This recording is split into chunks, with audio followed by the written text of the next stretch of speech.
C'était il y a plus de 40 ans. En 1980, Gérard Holtz avait un petit rôle dans le film Inspecteur La Bavure, dont Coluche était la tête d'affiche. Dans un entretien accordé à Télépro, l'ex-star de la télévision s'est rappelé « J'ai fait du théâtre, un peu de cinéma avec Coluche. C'était des rôles de journaliste. » Évoquant sa relation avec l'humoriste mort à l'âge de 41 ans, Michel Colucci est devenu un copain.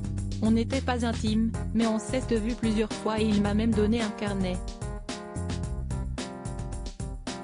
Si une confidence que je vais vous faire. Amusé, Gérard Holtz a raconté « J'ai déjeuné un jour avec Coluche et je le vois prendre des notes à table. Je lui dis « Qu'est-ce ce que tu fais ?» Et il me dit « Je suis en train de noter les réflexions de la voisine d'à côté parce que ça pourra me servir pour un sketch. » Le journaliste connu pour avoir présenté le Téléthon, Sportissimo et tout le sport, a déclaré « Il me dit « Pourquoi tu ne fais pas la même chose ?» Depuis ce déjeuner-là, j'ai mon carnet toujours avec moi et je note de temps en temps les réflexions que j'entends, que je vois. Des choses à la fois drôles, parfois incongrues, des trucs philosophiques.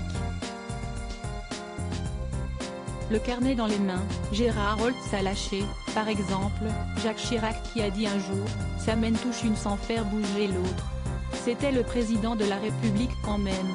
Je mène tape le coquillard avec une patte d'alligator femelle. C'était une phrase de Jacques Chirac.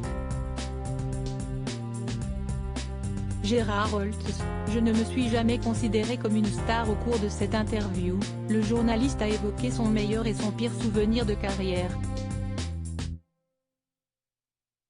Je ne me suis jamais considéré comme une star ou vedette, je suis juste un passionné. Le mot retraite n'existe pas pour moi.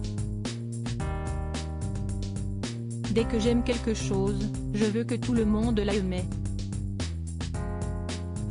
La naissance de mes garçons reste l'un de mes meilleurs souvenirs, j'ai dû couper le cordon moi-même.